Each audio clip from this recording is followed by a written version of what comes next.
இறை வார்த்தையில் இணைவோம், நம் ஆன்மீகத்தை பலப்படுத்துவோம். கிறிஸ்துவில் பிரியமான அன்பு சகோதர சகோதரிகளே, இறை வார்த்தை பகிர்வில் என்று நம் ஆண்டவர் இயேசு கிறிஸ்து மீண்டும் நம் அனைவரையும் சிந்திக்க அழைப்பு கொடுத்திருக்கின்றார். 38 ஆண்டுகளாய் சீலாவாம் குலத்திலே காத்து கிடந்த மனிதனுக்கு குணமளிக்கக்கூடிய அந்த குளத்திலே அழைத்து செல்ல யாரும் உதவி செய்யாத தருணத்தில் இயேசு அந்த மனிதனுக்கு உதவி செய்ததினால் இங்கே பிரச்சனைகள் அதிகமாக வலுப்பெறுகிறது. இயேசுவுக்கு எதிராக இந்த பரிசேய கூட்டம் போர்க்கொடி தூக்குகிறார்கள். ஓய்வு நாளில் ஏன் குணமளிக்க வேண்டும் என்ற கேள்வி கணைகளை எழுப்பி கொண்டே இருக்கின்ற பொழுது இந்த 5ஆம் அதிகாரத்திலிருந்து 7ஆம் அதிகாரத்திற்கு இன்றைய நற்செய்தி வாசகம் நமக்கு தள்ளப்பட்டு கொடுக்கப்பட்டிருக்கின்றது. இந்த சூழ்நிலையில்தான் இயேசு மீண்டும் ஒட்டுமொத்த யூத சமுதாயத்திற்கும் ஒரு மனவருத்தம் தரக்கூடிய அளவிற்கு அவருடைய வார்த்தை இங்கே உச்சரிக்கப்படுகிறது.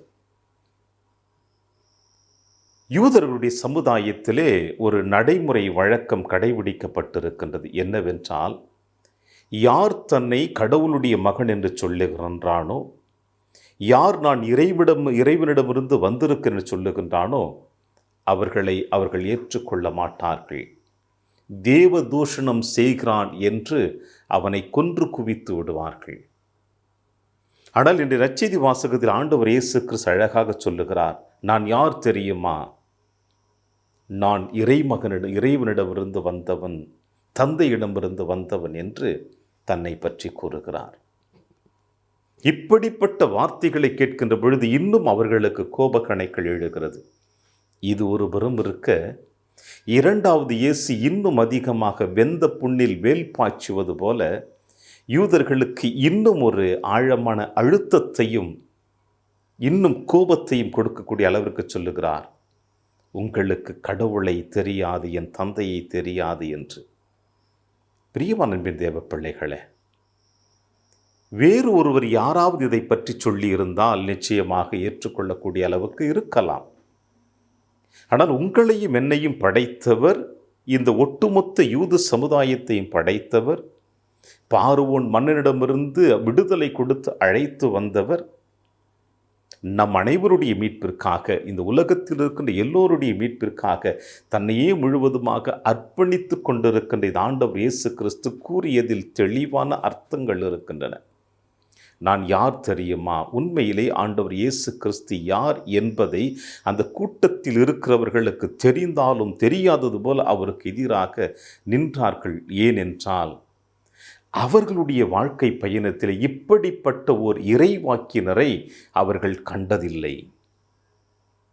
எல்லா இறைவாக்கினர்களை விட இயேசுடைய சொல்லும் செயலும் நேரடியாக இறையரசை இந்த மண்ணுலகிற்கு எடுத்து வந்ததை அவர்கள் உணர்ந்தார்கள்.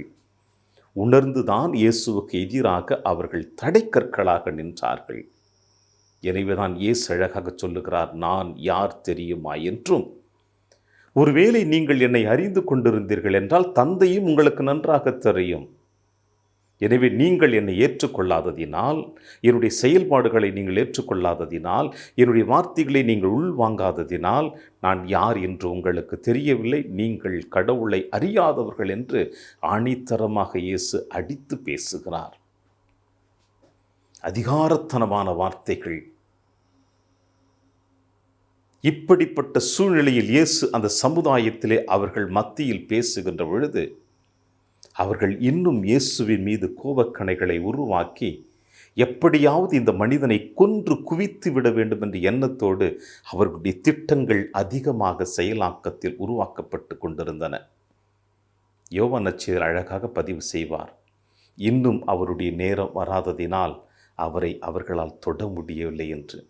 பிரியமான அன்பின் சகோதர சகோதரிகளே, நம்முடைய வாழ்விலும் இப்படிப்பட்ட சூழ்நிலையில் நீங்களும் நானும் தள்ளப்பட்டிருந்தால் எப்பேற்பட்ட சூழ்நிலையிலும் இறைவன் நம்மோடு பயணித்து கொண்டிருக்கின்ற பொழுது யாராலும் நம்மை ஒரு பொழுதும் தொட்டுவிட முடியாது. சாத்தானாலும் தொட்டுவிட முடியாது. நம் அருகில் இருப்பவர்களால் நம்மை தொட்டுவிட முடியாது. ஏனென்றால் நாம் இறை வார்த்தையை போதித்து கொண்டே இருக்கிறோம். இறை செயல்பாடுகளை மக்கள் மத்தியில் எடுத்துக்கொண்டே இருக்கிறோம். எனவே இந்த தவக்காலத்தில் பயணித்து கொண்டிருக்கின்ற நீங்களும் நானும் செய்யக்கூடிய ஒரே ஒரு செயல்பாடுகள் என்னவென்றால், இயேசு யார் என்பதை நம்முடைய சொல்லிலும் செயலிலும் வெளிப்படுத்துகின்ற பொழுது நாம் யார் என்பதும் அவர்களுக்கு தெரியும். ஏனென்றால் அடிக்கடி நான் மறையுரையில் சொல்லுவது இதுதானே, பெருமத சகோதர சகோதரி உங்களையும் என்னையும் பார்த்து கிறிஸ்தவன் கிறிஸ்தவள் என்று சொல்லுகிறார்கள். ஏனென்றால் கிறிஸ்து நமக்குள் இருப்பதினால் நாம் கிறிஸ்தவர்கள் என்று சொல்லப்படுகிறோம். எனவே கிறிஸ்து நமக்குள் இருக்கின்ற பொழுது கிறிஸ்து எப்படி இந்த மண்ணுலகிலே தன்னுடைய பணியை தெளிவாக மக்களுக்கு வாழ்ந்து காட்டி செய்து காட்டினாரோ, அதே போல நாமும் செய்து காட்ட வேண்டும் என்பதுதான் இறைவனுடைய திருவுளமாக இருக்கிறது. இதை எப்பொழுது செய்ய போகிறோம்? இன்னும் பல ஆண்டுகள் தேவையா? இன்னும் பல நேரங்கள் தேவையா? இல்லை. இந்த தவக்காலமே அதற்கு சிறந்த காலமாக இருக்கிறது.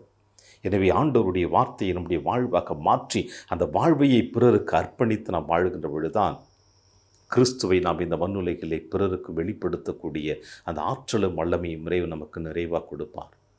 அந்த வரத்திற்காக இன்றைய நாளிலே ஆண்டவர் கரத்தில் நம்மை அர்ப்பணித்து ஜெபிப்போம். இறையாசிரியர் என்று உங்களோடு.